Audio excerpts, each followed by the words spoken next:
Hello, watch enthusiasts. Now, today I'm starting this video, this review of the Hellgrey TCD-01 GMT by the sea. Not my usual setting, it has to be admitted. I will return to the studio in a minute, but I just thought it was quite a beautiful day to go down by the sea and have a look. And as you can see, I'm wearing my Iris Aquis today. I have also got the Hellgrey in my pocket, which I shall pop out in a second to show you. I'm just standing on top of some rocks out by the sea. As you can see, there's beautiful green of that algae and that clear water down there, which I will show you in a minute. But I just thought I'd start this in a slightly more picturesque fashion than usual.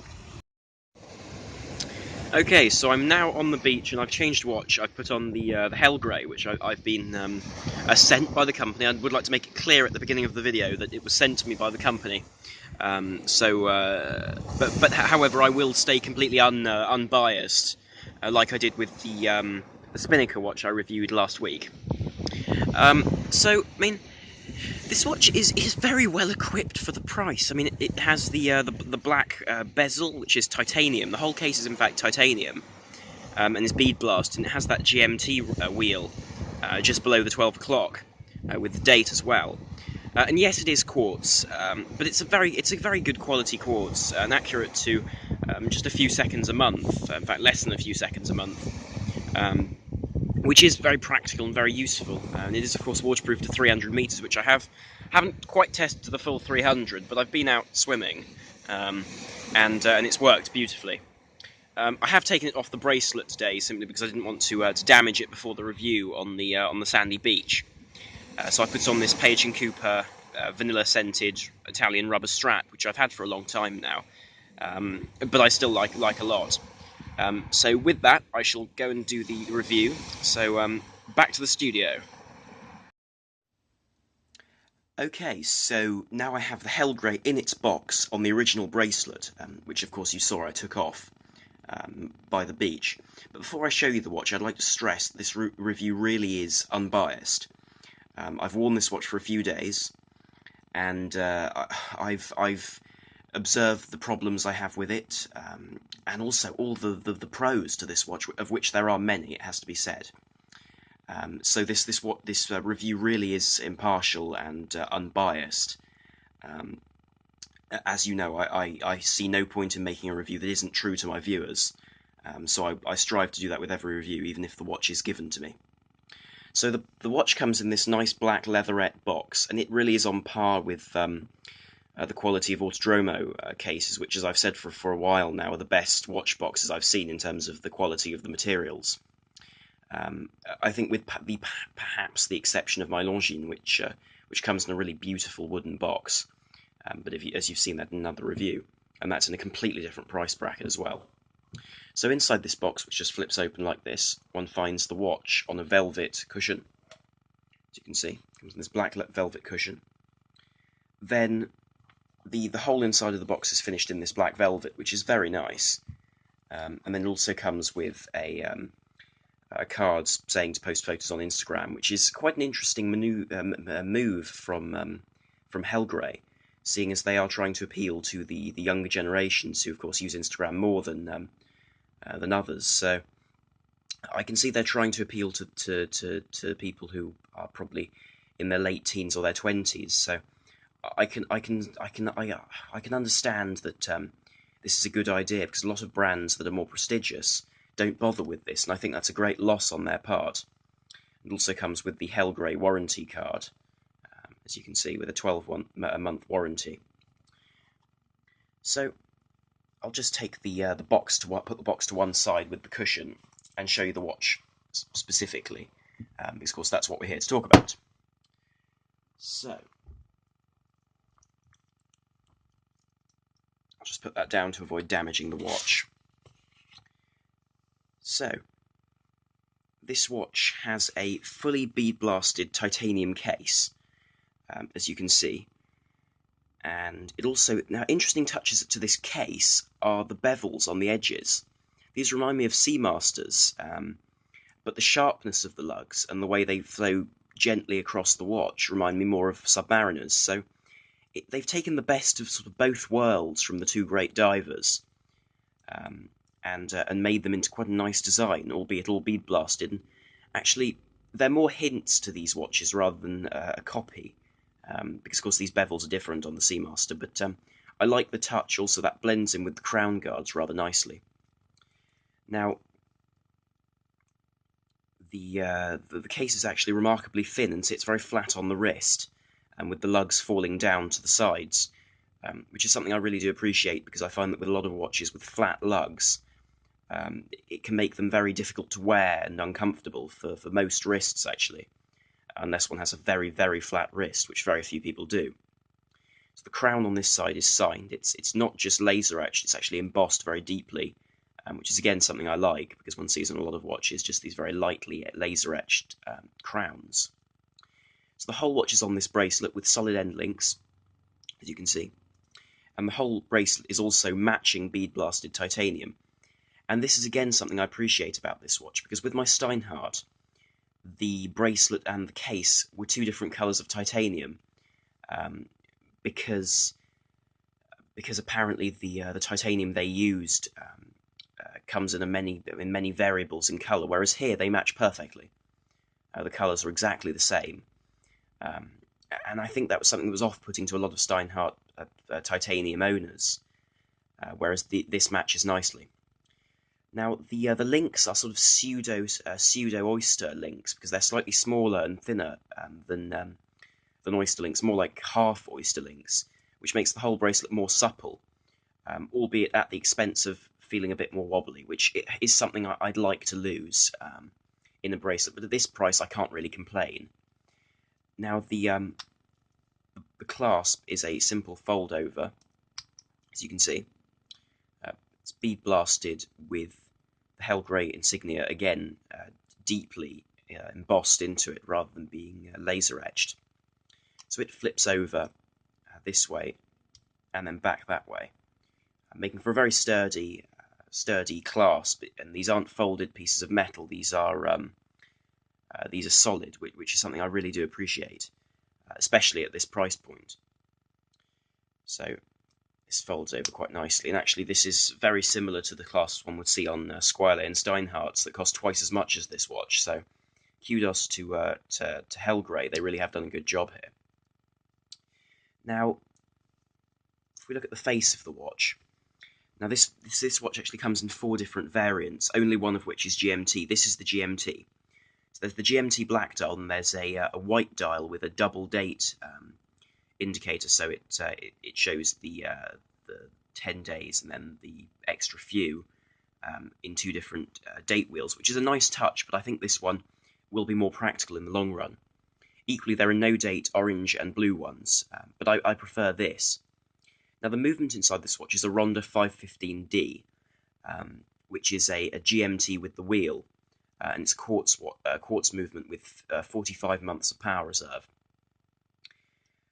So altogether, this is a good movement. And now, for the price, I think they had the option of going for either a Japanese automatic, or probably from Miyota or from Seiko, or they had the option of going for a Swiss quartz. And considering the quality of the rest of the case, I appreciate the fact that they went for a Swiss quartz, because they're not aiming for a level of market which is in the £400 or £500 bracket. This watch is £300 in the UK.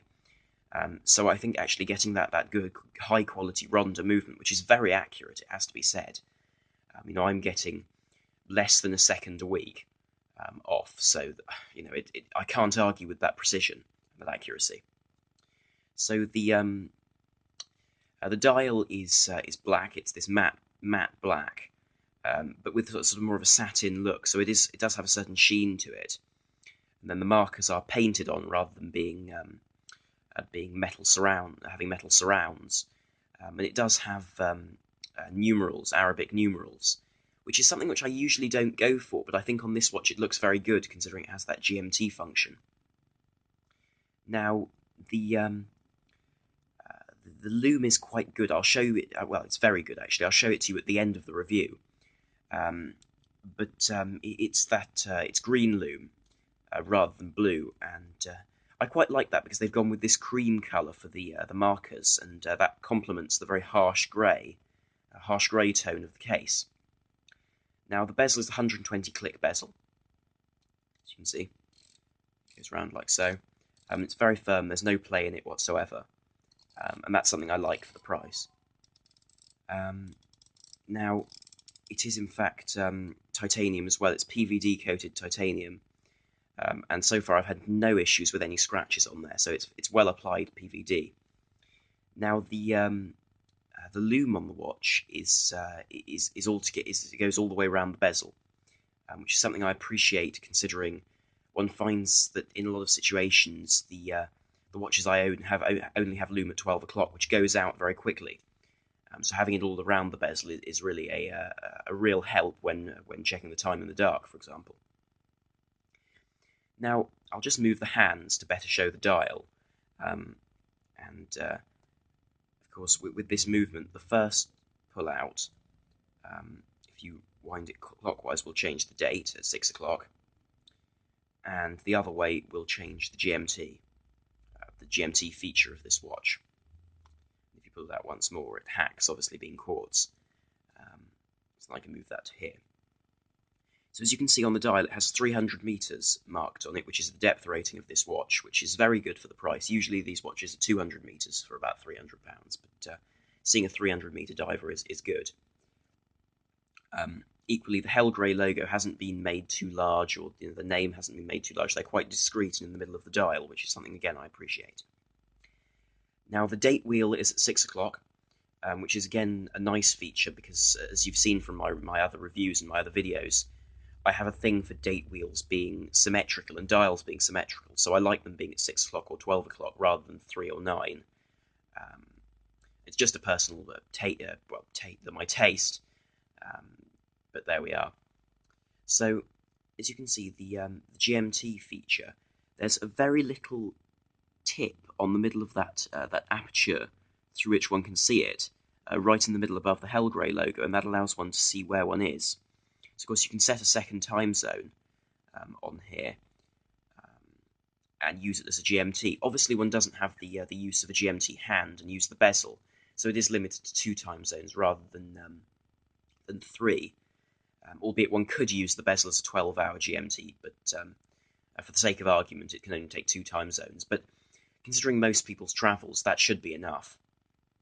So the crown is obviously screwed down. It's also titanium. It screws in rather nicely. And this is something which I would like to comment on. The crown sits completely flush with the crown guards, which I suppose gives a level of protection which I haven't seen before on a dive watch. Usually the tip of the crown sticks out, so one could, technically speaking, clip it on something and damage the crown, whereas here there really is no chance of that, seeing as it sits completely flush with the crown guards. Now, the hands are straight baton-style hands, and the second hand is a straight red hand, which isn't loomed. And this brings me on to one of my complaints about this watch, one of my few complaints, it has to be said.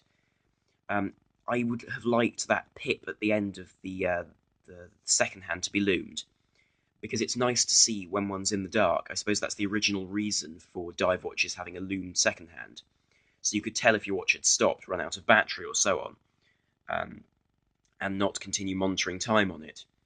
So that would be nice to see on this watch, and maybe to follow the design of the hands, just paint the surrounds of that circle at the end, rather than filling it in, but any loom on that hand would be appreciated, albeit I like the red tone. The other hands as well, I find that it's difficult at times to tell them apart, simply because they're identical hands, just different in length. So I would have appreciated to see a slightly different hour or minute hand. But generally they are very legible. So really the only complaint is that second hand. Now, sitting atop this watch is a very slightly domed sapphire crystal. And again, sapphire is good for the price, with tax of £300. So it sits ever so slightly domed. It's the most slightly domed crystal I've ever seen, actually. minutely domed, but that actually makes a world of difference underwater. Because I find that a lot of people complain that if you take a watch to a certain angle underwater, the dial suddenly becomes invisible because the crystal becomes a mirror. With a slightly domed crystal, it extends that viewing angle substantially in my experience. And when I went swimming by the coast, I noticed this. Now, one thing I would also like to make an observation about are the tolerances around the bezel. They're extremely tight, so you can see there's no gap in there at all. And this gives an extremely good grip, having these knurlings around it, as well as these deep grips, which allow one to turn it very easily. So I do like that very much. Now, my other complaint would be that sometimes I'm not sure if it's because the loomed markers are quite far away from the second track, or whether it's that the second markers by each of the loomed markers aren't different to the others. It can sometimes be difficult to tell which minute you're on between each loomed marker, simply because one can't quite tell where they are in relation to the other markers. I think it may well just be an optical illusion, but that can be a difficulty at times. Now, the back of the watch reads hell grey in the middle, as you can see. Sapphire, so the sapphire crystal. 30 ATM water resistance, so it's waterproof to 300 meters. Titanium, as you can see, so the whole case, including the case back, is titanium, and that's something I haven't seen. Usually on titanium watches, the case back is steel, simply because it's not seen. But here they haven't avoided the expense of making the back out of titanium as well. Now, one also sees that it is it's designed in Montreal here, and that it's a GMT. And then one also has the serial number and the title of the watch. But of course, it has a Swiss movement as well as being designed in Montreal. So it has been designed in Canada, but it does have Swiss components within it, which is something I appreciate as well. Now I'll put it on my wrist just to demonstrate it on the bracelet, and I've seen that this watch wears very nicely on straps as well. Despite coming on this very good bracelet, so I've tried it on other straps as well, just to see how it feels, and it does feel very good. Now I haven't sized the bracelet, or rather I did size it, but I've put it back to stock just to demonstrate the whole length. But as you can see, it is an extremely long bracelet, so it'll fit anyone really, up to I'd say about a 9-inch wrist. So it really does fit everyone. So if I just hold it there. There we are. So as you can see, it has a 50mm lug-to-lug span, which is something is very much my limit in terms of lug-to-lugs, in terms of looking sort of vaguely correct for my wrist. But I must say, the curving down of the lugs means that it still is very comfortable, and I find that anything over 50mm is too much. 50mm is just enough. 48 is probably my perfect size. Now, the lug width is 22mm, meaning it'll fit on most straps and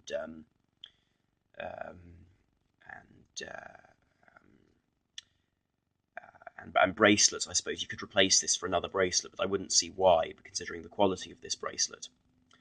So it will fit on most other straps, which is nice to see. Now I'll just show you a loom shot, so bear with me, and I'll be back with you.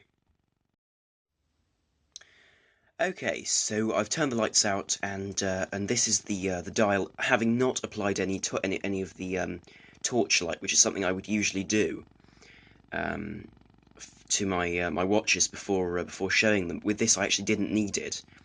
It was already sort of all loomed up from just being in the light, so that's a testament to how good the loom is on this watch.